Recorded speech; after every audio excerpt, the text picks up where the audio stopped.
بسم اللہ الرحمن الرحیم۔ السلام علیکم، میں ہوں عدیل وڑائچ۔ ایک ایسے وقت میں جب پی ڈی ایم حکومت مخالف تحریک کا اعلان کر چکی ہے، تاریخ دے چکی ہے، عالمی میڈیا سے ایسی خبریں آ رہی ہیں جو کہ پاکستان کے لیے، پاکستانیوں کے لیے، پاکستانی معیشت کے لیے خوشگوار خبریں ہیں، پی ڈی ایم کے لیے یقیناً یہ مایوس کن خبریں ہیں۔ یہ آپ کے ساتھ شیئر کریں گے۔ اس کے علاوہ موجودہ صورتحال میں وزیر اعظم عمران خان جو ہیں وہ اپنی لڑائی لڑنے، جنگ لڑنے خود میدان میں اتر چکے ہیں، اور گزشتہ چند روز میں ایسے ایونٹس جو ہیں وہ بنائے گئے، کریٹ کیے گئے، اور ایسے ایونٹس میں ان کی شمولیت ہوئی جو کہ بتا رہے ہیں کہ عمران خان صاحب موجودہ صورتحال میں خود میدان میں اتر چکے ہیں۔ تو سب سے پہلے اسی معاملے پر بات کر لیتے ہیں کہ رواں ماہ کے دوران عمران خان نے کراچی، لاہور، پشاور، میاں والی کے جو اہم دورے کیے ہیں، اور تحریک انصاف حکومت کے جو اہم ترین منصوبے ہیں ان کے نہ صرف افتتاح کیے ہیں بلکہ بہت سے نئے منصوبوں کے سنگ بنیاد رکھتی ہیں۔ کچھ منصوبے ایسے ہیں جو کہ توقع نہیں کی جا رہی تھی کہ وہ دسمبر میں ہی اناؤنس ہو جائیں گے۔ ان میں سے ایک منصوبہ جو کہ یونیورسل ہیلتھ انشورنس کا منصوبہ ہے، یہ تقریباً 400 ارب روپے سے زائد کا منصوبہ ہے۔ یہ توقع کے خلاف یہ جنوری کی بجائے دسمبر میں ہی اناؤنس کر دیا گیا۔ یہ ایکسپیکٹ نہیں کیا جا رہا تھا کیونکہ پنجاب میں اس کی لانچنگ جو ہے وہ جنوری سے شروع ہونی تھی۔ تو کراچی میں بھی گرین لائن منصوبے کا جو افتتاح ہے، جس پر مسلم لیگ نون کی جانب سے خاص طور پہ بہت زیادہ رد عمل آیا، اور پاکستان پیپلز پارٹی اس پہ رد عمل دے رہی ہے۔ ایون جو انصاف کارڈ ہے، جو یونیورسل ہیلتھ انشورنس والا معاملہ ہے، اس پہ کافی زیادہ اپوزیشن جماعتیں جو ہیں وہ بڑا منفی قسم کا رد عمل دے رہی ہیں، ان کی یعنی پریشانی میں اضافہ ہو رہا ہے۔ تو یہ ہو کیا رہا ہے؟ تو 6 دسمبر کو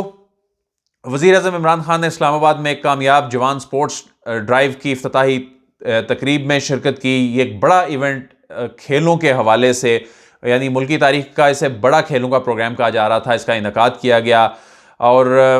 یہ یوتھ کو انگیج کرنے کے حوالے سے ایک بڑا ایونٹ تھا، بڑی ڈیولپمنٹ تھی۔ اس کے علاوہ 7 دسمبر کو وزیر اعظم عمران خان جو ہیں وہ پھر بنی گالا گئے، گراؤنڈ کا دورہ کیا، کرکٹ کھیلتے بچوں سے ملاقات کی، اور گراؤنڈ میں کھیلنے کے لیے انتظامات کے حوالے سے رائے لی۔ یعنی یہ وہ ایونٹ ہیں جو عمران خان صاحب جو عوام کے ساتھ اپنا انٹریکشن بڑھا رہے ہیں، خاص طور پر یوتھ کے ساتھ اپنا انٹریکشن بہت زیادہ وہ بڑھا رہے ہیں۔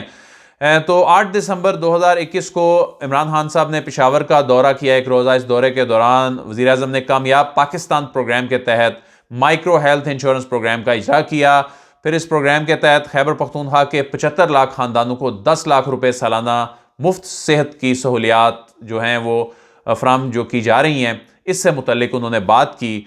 تو 10 دسمبر کو پھر عمران خان صاحب کراچی گئے،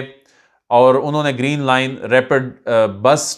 جو ٹرانزٹ ہے، green line bus rapid transit system منصوبے کا افتتاح کیا۔ اس منصوبے کی افتتاحی تقریب سے خطاب کے دوران انہوں نے اپنے مزید کچھ منصوبوں کے حوالے سے بھی عوام کو آگاہ کیا، اور کراچی کا ایک اور جو پانی کا سب سے بڑا مسئلہ ہے، اس سے نمٹنے کے لیے آئندہ ماہ K4 منصوبے کا بھی اب سنگ بنیاد رکھا جائے گا۔ تو کراچی کے جو بڑے مسائل ہیں ان میں ایک تو پانی کا مسئلہ سب سے بڑا مسئلہ ہے، اور وہاں ٹرانسپورٹ کا مسئلہ بڑا سنگین مسئلہ تھا۔ تو اس میں جب عمران خان نے اس منصوبے کا افتتاح کیا ہے تو مسلم لیگ نون کی جانب سے جو رد عمل سامنے آیا، اور جس انداز میں احسن اقبال اور وہ جو دیگر رہنما ہیں وہ وہاں پر گئے، انہوں نے افتتاح کرنے کی کوشش کی، تو یہ بتا رہا تھا کہ یہ یقیناً اپوزیشن جماعتوں کے لیے پریشانی کا باعث ہے کہ پاکستان تحریک انصاف یہاں پر بہت بڑا پولیٹیکل مائلیج جو ہے وہ ان منصوبوں کی وجہ سے لے سکتی ہے، لینے جا رہی ہے۔ 11 دسمبر کو وزیر اعظم عمران خان میاں والی گئے، اور انہوں نے ترقیاتی منصوبوں کا افتتاح کیا، سنگ بنیاد رکھا کچھ منصوبوں کا، اور ان کی جانب سے ترقیاتی منصوبوں کی افتتاح اور سنگ بنیاد کی تقریب سے خطاب بھی کیا، اور حکومت کے فلاحی منصوبوں سے آگاہ کیا۔ تو پھر 13 دسمبر کو عمران خان صاحب جو ہیں لاہور گئے، اور وزیر اعظم کو صوبے بھر میں جاری ترقیاتی منصوبوں پر بریفنگ دی گئی، اور لاہور میں وزیر اعظم نے ہیلتھ انشورنس پروگرام جو ہے صحت کارڈ کے اجرا کی تقریب سے خطاب کیا۔ اب یہ جو 440 ارب روپے کا یہ منصوبہ ہے، اس پر حیران کن طور پر پاکستان پیپلز پارٹی کی جانب سے تنقید کی جا رہی ہے، اور یہ تو عوام کے ریلیف کا منصوبہ ہے، اور یہ اس منصوبے کو اگر پاکستان تحریک انصاف ٹھیک معنوں میں امپلیمنٹ کر لیتی ہے تو یہ بہت بڑا ایک سیاسی کارڈ ہوگا. یہ صحت کارڈ پاکستان تحریک انصاف کے لیے بہت بڑا سیاسی پتہ ہوگا، سیاسی کارڈ ہوگا، جو کہ اسے انتخابات میں بہت بڑا فائدہ پہنچا سکتا ہے. لیکن یہ عوام کے لیے بہت خوش آئند ہے کہ پاکستان میں صحت کی وہ سہولیات پرائیویٹ ہاسپٹلز کے ذریعے مفت میں لوگوں کو مل سکیں گی جو کہ ترقی یافتہ ممالک میں بھاری ٹیکسز دینے کے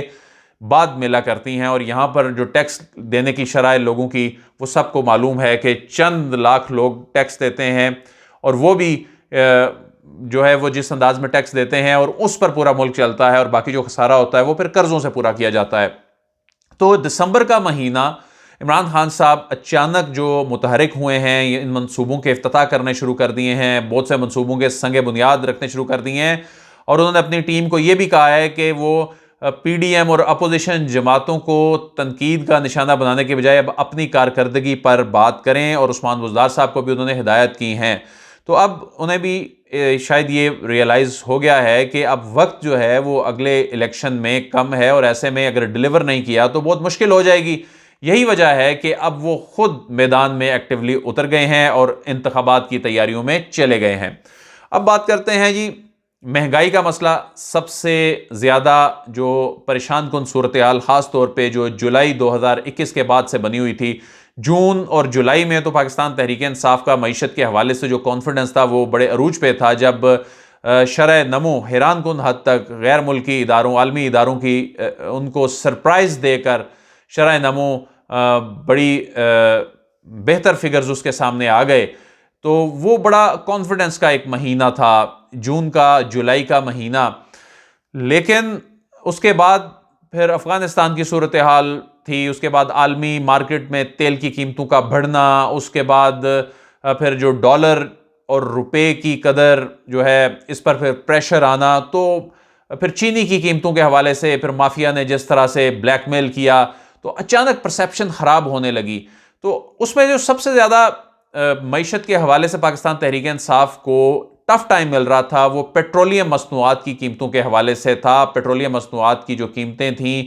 وہ کورونا کی صورتحال اس وقت اومیکرون کے آنے سے پہلے جب نارمل ہوتی نظر آ رہی تھی، دنیا کھلنے لگ پڑی تھی، ریسٹرکشنز ختم ہونے لگ پڑی تھیں، تو جو پیداوار تھی اس سے زیادہ اس کی ڈیمانڈ بڑھ گئی، پیٹرولیم مصنوعات کی قیمتیں جو ہیں وہ شوٹ کر گئیں. تو اب پیٹرولیم مصنوعات کی قیمتیں جو کہ نیچے کی طرف آ رہی ہیں، اور اب حکومت ریلیف دینے جا رہی ہے عوام کو آنے والے ہفتوں میں، اور کل بھی یعنی اب سے جب یہ ویڈیو اپلوڈ ہو جائے گی تو چند گھنٹوں بعد ڈیسیژن حکومت یہ بھی لینے جا رہی ہے کہ جو اوگرا نے 8 سے 10 روپے فی لیٹر کمی کی تجویز دی ہے پیٹرولیم مصنوعات کی قیمتوں میں، اس میں کتنا ریلیف دینا ہے. اس میں ایک پروپوزل تو یہ ہے کہ جو پیٹرولیم لیوی ظاہر ہے اب حکومت نے بہت حد تک کم کر دی تھی، ختم آلموسٹ ایک قسم کی کر دیے تھے، اپنے ٹیکسز خسارے میں چلی گئی تھی گورنمنٹ اس معاملے پہ، کیونکہ ظاہر پریشر اتنا زیادہ تھا کہ اگر وہ ٹیکسز کو کم نہ کیا جاتا تو پیٹرولیم مصنوعات کی قیمتیں پاکستان میں لوگوں کے اور زیادہ ہوش اڑا دیتی. تو اب یہ 4 روپے فی لیٹر اگر ہر مہینے یا ہر 15 دن میں ریکور کرنا ہے، آئی ایم ایف کی شرائط میں سے بھی ہے کہ اپنا جو کم کی ہوئی لیوی اور ٹیکسز ہیں انہیں اب ریکور کرنا ہے، تو اس صورت میں پھر یہ جو 8 روپے کمی کی تجویز ہے اوگرا کی جانب سے بھجوائی گئی ہے، پھر یہ 4 روپے تک کا ریلیف عوام میں آ سکتا ہے آئندہ چند گھنٹوں میں. اگر حکومت اپنے ٹیکسز کو دگنا وصول کرنا چاہتی ہے، واپسی ان کی چاہتی ہے، تو یہ ایک ظاہر غیر مقبول فیصلہ ہوگا. پیٹرولیم مصنوعات کی قیمتوں میں اضافہ نہیں ہوگا لیکن کمی بھی نہیں ہوگی. تو اس میں دیکھنا ہے کہ جو حکومت نے گزشتہ 13 دن میں 68 سے لے کر $74 فی بیرل تک تیل خریدا ہے، تو اس کا کتنا ریلیف عوام تک یہ آگے منتقل کرتے ہیں. لیکن جو عالمی میڈیا ہے وہ رپورٹ یہ کر رہا ہے کہ 2022 کے آغاز میں عالمی مارکیٹ میں تیل کی زائد سپلائی ہوگی، جس سے تیل کی قیمتیں نیچے جانے کا امکان ہے. اور اس رپورٹ میں یہ دعویٰ کیا گیا ہے یہ تیل ایکسپورٹ کرنے والے ممالک کی اندرونی دستاویزات میں لگائے جانے والے تخمینوں کی بنیاد پر کیا گیا ہے. اس کے علاوہ S&P گلوبل جو ہے وہ اپنی رپورٹ میں کہتا ہے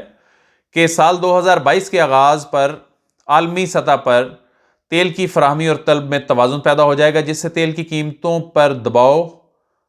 جو ہے وہ کم ہوگا۔ اس کے علاوہ ایک اور ادارہ جو ہے انرجی انفارمیشن ایڈمنسٹریشن کی جو رپورٹ ہے وہ یہ کہتا ہے کہ اس جو سال 2022 میں تیل کی قیمتیں ہیں یہ کم ہوں گی، اور اس میں مزید یہ کہا گیا ہے کہ یورپ کے اندر جو اومیکرون ویریئنٹ کے بعد جو ٹرانسپورٹیشن جو فیول ہے اس کی طلب بھی متاثر ہو سکتی ہے۔ تو یہ ساری چیزیں پیٹرول کی قیمتوں کو کم ہونے کی جانب یہ تمام چیزیں جاتی نظر آ رہی ہیں کہ 2022 کے آغاز میں اگر حکومت کو یہ بڑا ریلیف عالمی مارکیٹ سے مل جاتا ہے تو حکومت کو اپنی پرسیپشن ٹھیک کرنے میں بہت مدد ملے گی، اور ایسے میں جو پی ڈی ایم 23 مارچ کی تاریخ کا اعلان کر چکی ہے تو یقیناً یہ پی ڈی ایم کے لیے پریشانی کا باعث ہے کہ ظاہر ہے مہنگائی آج ہے اور احتجاج انہوں نے 3-4 مہینے بعد کی ڈیٹ دی، اور اس میں اگر پیٹرولیم مصنوعات کی قیمتیں نیچے آ جاتی ہیں، یہ ریلیف عوام تک منتقل ہونا شروع ہو جاتا ہے، تو پھر پی ڈی ایم جو پہلے الیکشن کو متنازع کہتی تھی، جو کہتی تھی کہ عمران خان کو لایا گیا ہے، جو کہتے تھے کہ جو الیکشن ٹھیک نہیں ہوئے، وہ اپنا نیریٹو بدل کے نیریٹو شفٹ کر کے وہ مہنگائی پہ چلے گئے، پھر 4 مہینے 3 مہینے کی تاریخیں دے دیں، لیکن اس میں اب جو یہ خبریں آ رہی ہیں کہ 2022 کے آغاز میں طلب اور رسد کا جو معاملہ ہے پیٹرولیم مصنوعات کی اور یہ قیمتیں کم ہو جائیں گی، تو پھر پی ڈی ایم کے پاس کیا 23 مارچ کو جواز رہے گا۔ اب چینی کی قیمتیں تو نیچے آ گئیں، کافی حد تک نیچے آ گئیں، اور جو دیگر جو قیمتیں ہیں ان کو جو چیزیں امپورٹ کر رہے ہیں فوڈ باسکٹ کی، ظاہر ہے ان کو نیچے لانا مشکل کام ہے، لیکن اگر مقامی سطح پر گورننس کو بہتر کر کے جو باقی چیزیں ہیں اس میں بھی پرسیپشن ٹھیک کر لی جائے تو اگلے 3-4 مہینوں میں میرا خیال ہے عمران خان یہ کرنے جا رہے ہیں، اور پی ڈی ایم کو اپنی تاریخ جو ہے تحریک کی یا تو تبدیل کرنی پڑے گی یا کوئی نیا لائحہ عمل جو ہے وہ اپنانا ہوگا۔ تو اس معاملے پہ آپ کو اپڈیٹ کرتے رہیں گے۔ عدیل وڑائچ کو اجازت دیجیے، آپ سے پھر ملاقات ہوگی۔ اللہ حافظ۔